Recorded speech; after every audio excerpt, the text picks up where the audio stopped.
दिल्ली की चारू यादव की पिछले 4 साल की जिंदगी बहुत उतार चढ़ाव वाली रही। इस वर्ष 2020 में स्कूल में टॉप करने वाली चारू कभी बार बार फेल हो रही थी।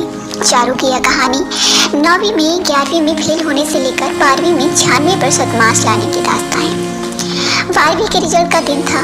चारू अपनी नानी के घर थी, तभी भाई ने कहा 12वीं का रिजल्ट आ गया है। चारू ने कंप्यूटर खोला, वेबसाइट देखने लगी। डर के मारे चारू के हाथ कांप रहे थे। इस बीच CBSE की वेबसाइट डाउन हो गई। वहाँ घर में पापा रिजल्ट देखने की कोशिश में जुटे थे और यहाँ नानी के घर पर स्वयं चारू। तभी पापा ने फ़ोन किया, बेटा नंबर लिखो 95 95 96 97 98। और नंबर सुनकर चारू जोर जोर से रोने लगी। आसपास के लोग यह देखकर सोच में पड़ गए। उन्हें क्या पता, ये नंबर प्राप्त करके चारू ने नाकामी के झटके को झटका दिया था। कामयाबी की क्या ही खास कहानी, आइए जानते हैं। चारू 11वीं में फेल हो चुकी थी और उससे 2 साल पहले भी 9वीं में ऐसा ही धक्का लगा था, जबकि 3वीं कक्षा से लेकर 8वीं कक्षा तक हर बार क्लास में 3rd पोजीशन आई थी। 9वीं में दिल्ली के में बेहतरीन सरकारी स्कूलों में गिने जाने वाले राजकीय प्रतिभा विकास विद्यालय रोहिणी में चारू का एडमिशन हो गया था। एंट्रेंस देकर दाखिला पाने का रोमांच चारू के लिए नया नया था। खुशी में चारू ने खुद को 7वीं आसमान पर बैठा लिया था, क्योंकि जानने वालों और रिश्तेदारों के बच्चों ने भी एग्जाम दिया था, मगर एंट्रेंस सिर्फ चारू का क्रैक हुआ था। इससे चारू में ओवर कॉन्फिडेंस आ गया और इस चक्कर में 9वीं में पूरे साल वह मैथ पर ध्यान नहीं दे पाई। फाइनल रिजल्ट में चारू मैथ में फेल थी। टीचर ने चारू और उसके पेरेंट्स को बुलाकर कंपार्टमेंट का पेपर देने को कहा। उस दिन पहली बार पापा को रोते हुए देखा था। उस दिन उसे लगा कि उसने कितनी बड़ी गलती कर दी। कंपार्टमेंट का पेपर भी दिया, लेकिन उसमें भी पास नहीं हुई। जब 9वीं में का रिजल्ट देखकर घर आए तो पापा को दादा दादी ने समझाया।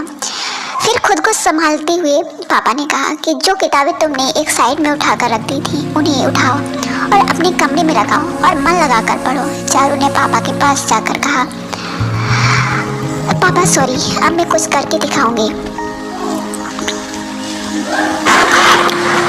चारू को अब अपना नया साल संवारना था।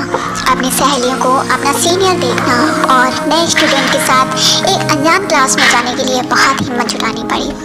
घर पर ही एक छोटी सी बिजली की दुकान चलाने वाले चारू के पापा ने चारू को मोटिवेट करने में कोई कमी नहीं रखी। मम्मी हाउसवाइफ हैं, उन्होंने भी घर का छोटा मोटा काम करवाना छोड़ दिया ताकि वह पढ़ाई पर ध्यान दे सके। रिश्तेदारों के सवालों के डर से मम्मी ने फंक्शन में भी जाना छोड़ दिया था। अब चारू के 9वीं में 80% नंबर आए। मैथ का ग्रेड B2 हो चुका था। 10वीं में कोई दिक्कत नहीं हुई। 9वीं CGPSE स्कोर से पास हुई। परिवार का भरोसा लौट चुका था। 11वीं में उसने मेडिकल स्ट्रीम ली, मगर एक बार फिर उसका कॉन्फिडेंस डगमगा गया। किताबों में इतना थक गई थी कि दिसंबर आते आते पढ़ना ही छोड़ दिया। मार्च में रिजल्ट आया। क्लास टीचर ने पापा से रिजल्ट प्रिंसिपल ऑफिस में लेने के लिए कहा। कई सब्जेक्ट में फेल होने की वजह से प्रिंसिपल ने क्लास में रीअपियर करने के लिए कहा। उस दिन फिर उसने पापा को रोते हुए देखा। किसी ने खाना नहीं खाया। उस दिन उसे लगा मैंने अपने पेरेंट्स की गर्दन शर्म से झुका दी। कुछ दिन बाद प्रिंसिपल ने ह्यूमनिटी स्ट्रीम दिलाने का सुझाव दिया। साइंस से ह्यूमनिटी स्ट्रीम चारू के लिए फैसला कठिन था। पापा ने चारू को समझाया, मैं नहीं चाहता कि मेरी बेटी की ज़िंदगी हमारे समाज की बाकी लड़कियों जैसी हो।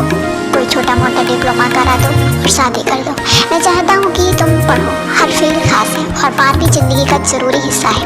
अब चारू 11वीं की नई क्लास में थी। मेडिकल स्ट्रीम छोड़कर political science, history, geography, English, Hindi और फिजिकल एजुकेशन से फिर एक नए सेशन की शुरुआत की।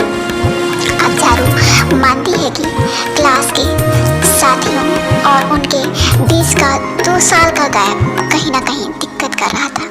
वैसे सब बहुत अच्छे थे। अपना पढ़ाई का टाइम टेबल साल भर फॉलो किया। क्लास टीचर के मोटिवेशन से सब्जेक्ट अच्छी लगने लगी और तब 84.6% नंबर लेकर क्लास में फर्स्ट आई। जब असेंबली में रिजल्ट सुनाया गया तो पापा की आंखें खुशी से भीगी थी। चारू ने 12वीं में कम से कम 97% का टारगेट उसी दिन बना लिया था जिस दिन 11वीं का रिजल्ट घर लाई थी। उसी दिन उसने अपना रिजल्ट, टारगेट और टाइम टेबल दीवार पर चिपका दिया। अब खोने को कुछ नहीं था, इसलिए डर नहीं था। मुझे खोई हुई अपनी रिस्पेक्ट को वापस पाना था। उसने लगातार पढ़ाई करी, सभी सब्जेक्ट को दिलचस्पी लेते हुए पढ़ा। सफलता का यह फंडा भी है, नोट्स भी बनना है। गलती की गुंजाइश ना के बराबर थी। बाकी बच्चों को स्कोर करना था पर उसे खुद को साबित करना था।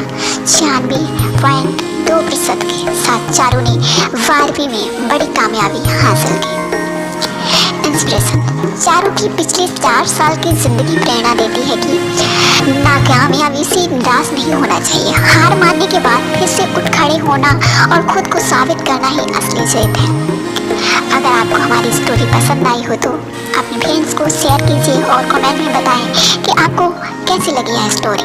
धन्यवाद।